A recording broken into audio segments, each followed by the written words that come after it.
కంకణం కట్టుకుంది. అప్పుడు రాజ్యాంగం నాకు గొప్పదని ఈరోజు ఉన్న ప్రధానమంత్రి ఆయన రాజ్యాంగం నెత్తి మీద పెట్టుకొని ఊరేగారు. ఈరోజు అదే పార్టీలో ఉండి హోంమంత్రి గారు అవమానం పడుతూ ఎప్పుడు చూసినా ఆ రాజ్యాంగాన్ని మారుస్తాము, అంబేద్కర్ని అసలు ఆయన దైవంతో సమానం కాదు, అసలు ఆయన మనిషే కాదని రూపంలో ఆయన పలకటం అది తప్పు పలుకున్నది. తక్షణమే వెనక్కి తీసుకొని క్షమాపణ కోరి ఆయన బీజేపీలో నుండి వెంటనే పార్టీ సభ్యత్వం కానీ ఆయన చేస్తున్న కేబినెట్ మంత్రి హోంమంత్రిగా ఆయన చేసిన హోంమంత్రి పదవులు కూడా రాజీనామా చేసి తక్షణమే క్షమాపణ కోరాలని దళితుల పోరాట సమితి డిమాండ్ చేస్తాం. జై భీమ్, జై భీమ్, జై భీమ్, జై భీమ్, జై భీమ్, జై భీమ్.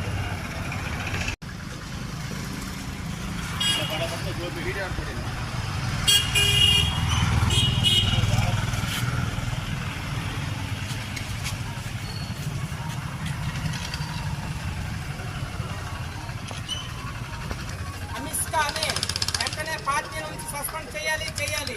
అమిత్షాని రాజ్యాంగాన్ని కల్పించిన ఓటు హక్కు ద్వారా ఈరోజు ఆయన హోంమంత్రిగా కొనసాగిస్తున్నాడు కాబట్టి అంబేద్కర్నే అవమానం పరిచారు కాబట్టి ఆయన తక్షణమే రాజీనామా చేసి మేము క్షమాపణ కోరాలని ప్రజా సంఘాలు దళితుల పోరాట సమితి డిమాండ్ చేస్తాం.